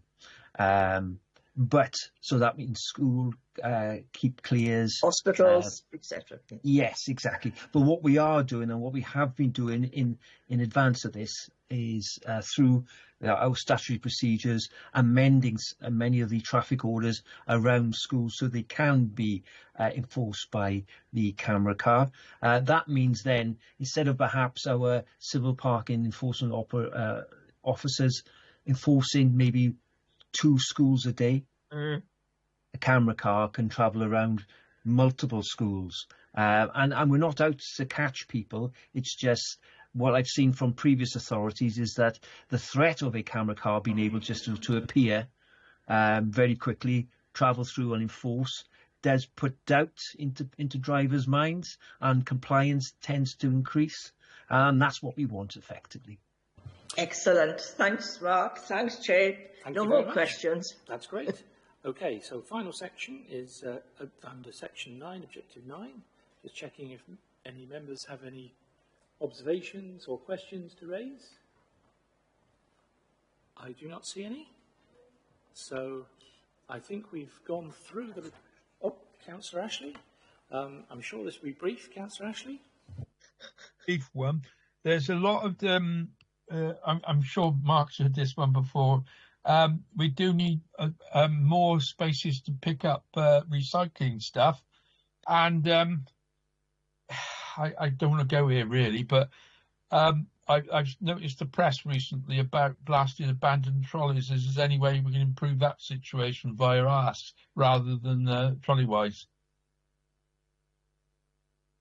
I think there's a question there about, I don't know which section this falls under, but I think it's Mark. Over the Mark. Mark, would you like to come back on this one? Yes, and Chair, thank you, Chair. And I have to admit, Councillor Ashley, you've got me on the trolley issue. It's in the press at the moment. It's in press and Facebook at the moment. Right. I'm head to do it. If you want to come back to me later on, but if you need to, it's reared its head again. Okay. Well, I think we give Mark the opportunity to respond in the general, and if there's something specific, it can be dealt with outside of this meeting. So thank you. Yep, thank you. And sorry, Councillor, actually, the trolley bit got me. That was the first part again. Sorry, you can remind me. The business about it's part of customer care. Is this business with all the bags and recycling gear? Because for people that don't have vehicles, it's a difficult one.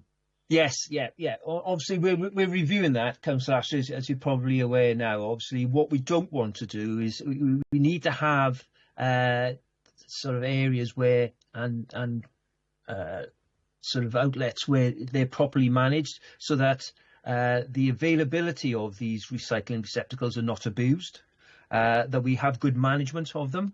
Because I think you're probably aware from previous discussions as well, we were hemorrhaging some of these receptacles, and suspicion was they were not being used for their intended purpose, and that was coming at a great cost to the authority. I think off the top of my head, we were looking at potentially savings of sort of £60,000 per year in terms of a better managed area.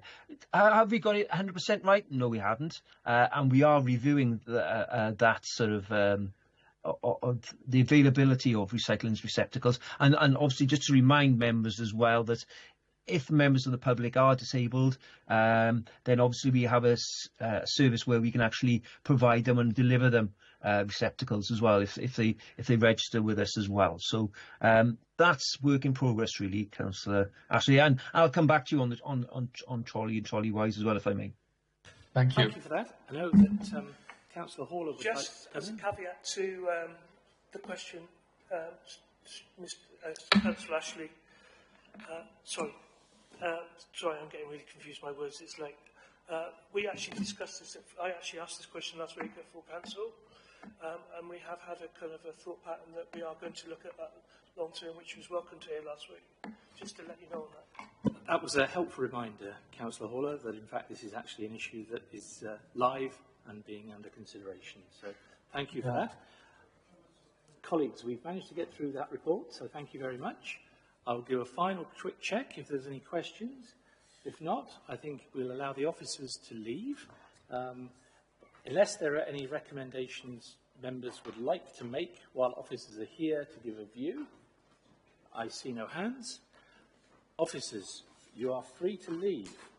Can I thank all the officers and the executive member for presenting that report, and thank you for your response to the wide variety of questions that members raised.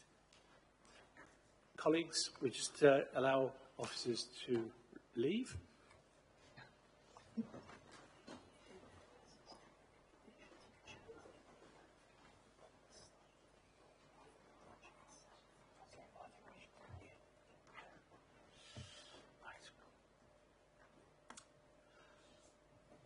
Okay, thank you, colleagues.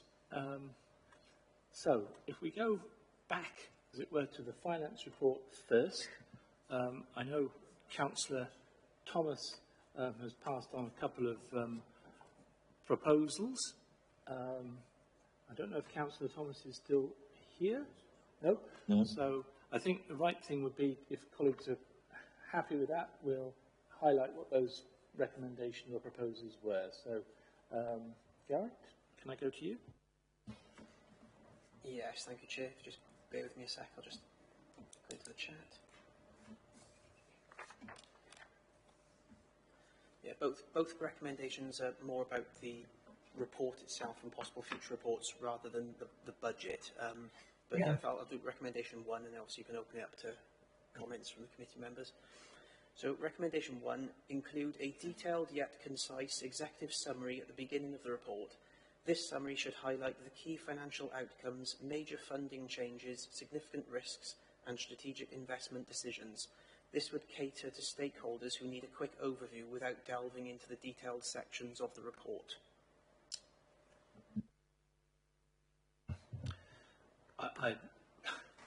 My initial observation would be that I think the report was structured that one could draw out those things, but I welcome any comments from members here present. Sorry. Councillor Haller. I think it was a well-balanced report. It was very informative in the nature I of the do. report. Okay. Councillor Lucy Williams. I'm not understanding what that recommendation is trying to say that wasn't already in the report. The statement. Was it, Chair, was it more of a statement? But is it, what's the actual recommendation that we're, because this is what will, this is a scrutiny committee, isn't it? So this is a recommendation. So would you mind reading I think really it's in relation to future iterations of the report. Yeah.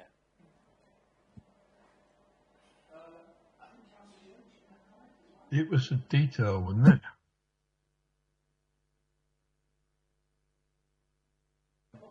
Members, I think if you're satisfied with how you haven't got to take on board that recommendation, recommendations must be a collective agreement. So if you are satisfied with the report and that you feel it was easily understandable, and that members of the public, I think Councillor Thomas is aiming at perhaps that members of the public do think that they could have understood it. So perhaps in future iterations of writing that report, do you feel a longer summary of the report to make it easier for them, or are you satisfied that if you're satisfied that the report was easy to understand, then you haven't got to take on board that recommendation?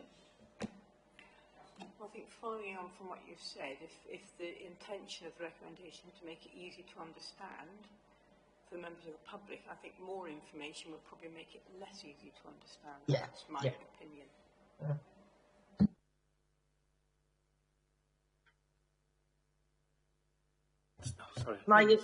opinion. My opinion was it was easily readable for everybody, perfectly understandable.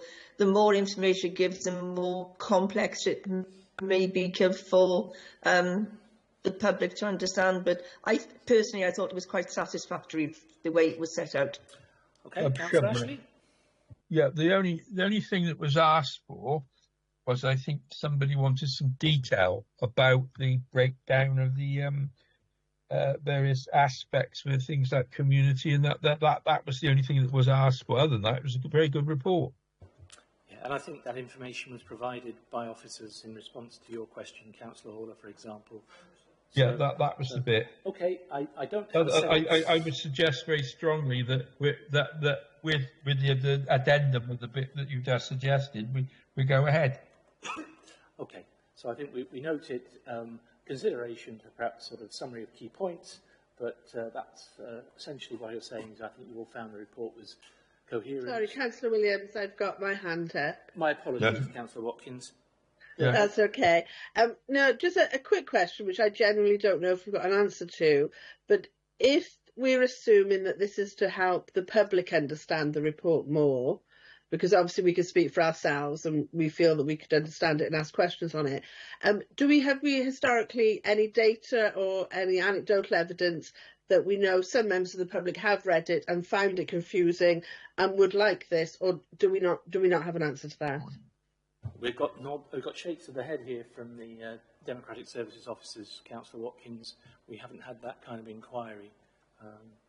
So I take it from what has been said and from what people have highlighted, you had no issues with the report and you didn't feel able to support that recommendation. Is that a fair summary? Yes. Yes. Okay, thank you, colleagues. There was a second recommendation as well, so I'll go to Geraint.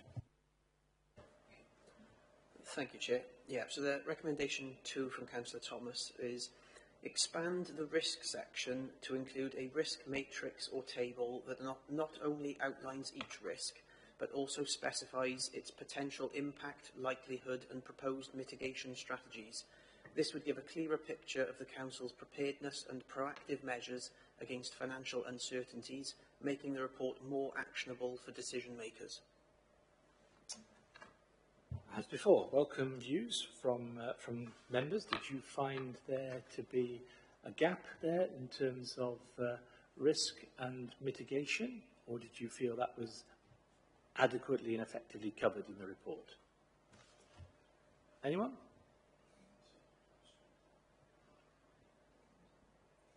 Councillor Ashley. Councillor Ashley, then Councillor Lucy Williams. I thought on balance it was well balanced. I'll leave it there. This is about mitigations and risks, but also a table of risks and potential mitigations. What I was saying there, David, is I thought the report itself illustrated that well. No, I think that's as I understood it as well, Councillor Ashley. Thank you. Because Appendix A certainly outlines the mitigations. Okay, I don't see that there's a...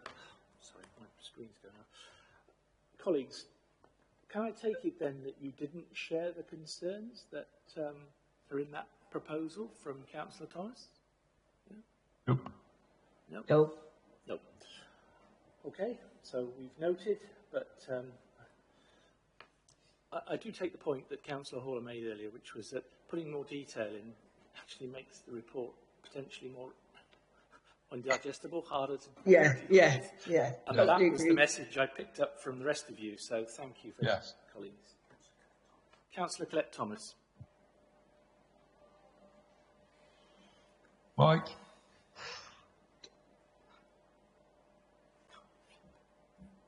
And you. Oh, sorry, Chair. No, I've got no comment, sorry. You didn't want to comment? Okay. No comments, no, No I'm happy, right. thanks. Okay, can I just check then, members, are there any other recommendations that you would like to make in relation to the finance report? No. Nope. I think what I'm picking up is that people found it clear, understandable, you could ask the questions, the mitigations were set out, and overall the proposals for use of the extra funding were also set out. Have I got that in terms of the summary? And I heard a couple of comments saying that this was a good report and well presented. Is that fair? Yes. Okay. Yes. So I think we note that. I'm not going to push for recommendations if there aren't any. So, okay. Did you make any note of anything, Gareth? No, I didn't pick up anything specific, colleagues. So you're happy that we'll just make a general point and perhaps make a consideration about summarising key points for presentation. But again, I thought they were dealt with by officers. Potentially, they could have been put in the report. Okay, so we move on to the county plan and whether there are any proposals in relation to that. Do I have any hands coming in? Councillor Horler. I think there's one about active travel and sustained travel network and how much more they're going to get involved in that part of active travel to increase active travel. So there's some form of recommendation based around how people get to use how people get around to use the pathways, the cycle tracks and everything else, and how they're improved and how they're monitored to actually improve them, so we can actually increase people coming off them, getting out of motor cars and getting on the bike or walking to work. Also about street lighting in certain areas where street lighting is infringing on people actually doing active travel because it's dark in the evenings. So some form of recommendation on looking at it in a broader spectrum to help and aid residents in those communities that want to use active travel. I agree that there has been discussion on this and there has been work on it, but collectively we don't really have a final answer to these questions that have been asked for many, many months. I think there's a fair question here, which is actually around sort of the impact, isn't it, and how well used they are. And until we actually start to have some measures, it's very difficult to understand. So I think, officers, you happy we've got something for that? Yeah. Okay. Were there any other topic areas that anybody felt that? Sure, Chair. Thank you, Janet. Go ahead. Regarding the welfare with our young children, that we actively promote information for parents about provision of early years services, for the emerging issues and ALN within our community. Because although we are doing it, I think there needs to be greater awareness of communications. And then going back to the heritage and culture, that we actively seek to continue doing provision for attracting visitors into Torfaen as a visitor destination. And if it means that we have to have more workshops throughout the borough, I think that would be important, because we need to see the impact on it and the provision, and also agreeing with Councillor Ashley that we have a calendar of events throughout the borough in all the major towns, Blenavon, Cwmbran, Pontypool, that goes out to various authorities. Okay. So I think there's a bit here about having the public-facing communications in relation to the heritage and destination Torfaen. So I think, again, officers are making note of that. So thank you very much, colleagues and members. Thank you, Chair. From Councillor Ashley. I had a few. I hope they've been caught, but the one Janet said about the having they said about capturing the arts and culture stuff, but it's also providing a forum for that. That we value that as part of the work we do. I'm well aware of what Community Council and voluntary sector does, but it needs to be taken on board by the borough. It had a responsibility in the past. There's no reason why it shouldn't do now. The same with Janet. I think Janet mentioned the tourism as well. That She did, yes. it's important that we take that one as well. Also, in the beginning, I mentioned linkage to scrutiny. I think you caught that one, didn't you, Chair? Yes, indeed. Yeah, so there's a bit there. There's also, Nick got the bit about cycle paths and active travel. So I think there are a few other bits I caught in there as well, but I think Dave Leach was, if we can go through with Geraint, I'm pretty certain he's caught a few of these. Okay. I hope, yes, anyway. I think if I can paraphrase, I think, Councillor Ash, the point you're making was that members welcomed the use of the county plan in forming the scrutiny programme for the year ahead, and that officers and members should take the opportunity to highlight those things that we feel are appropriate for scrutiny. Is that a fair summation? I know. I just remember one other that I did pick up on, which was the carers. I need to bring in Becky, I think, here. So, Becky. Yeah, sorry. Thank you, members. Sorry, just to sort of bring a bit of clarity to your recommendations. So I appreciate you want to make some specific recommendations, but in terms of what you're looking at today, you're looking at this county plan delivery plan as a whole. So really what you're being asked to make recommendations on is whether you feel there are any gaps within that plan that you identify. In terms of specifics around things such as active travel or fly tipping, can I suggest that you may just want to do a more generalised recommendation in terms of referring those to the appropriate scrutiny committees. In terms of this delivery plan as it's been set to you today, they are referenced in overarching actions within those, so they are covered off. But I appreciate not to the extent that you would want them set out, but that would be informed to you in the relevant scrutiny committees. Sorry if I made that clear, sorry. Yeah. Okay. All right, I think we've captured the key points. So what I'm going to suggest is that if Geraint, with some assistance, puts this together and we feed this back to members, there'll be a usual opportunity to make sure that it actually reflects the discussion. And can I thank you all for your contributions? And I will draw the meeting to a close. So thank you very much, all members. Thank you, Chair. Thank you.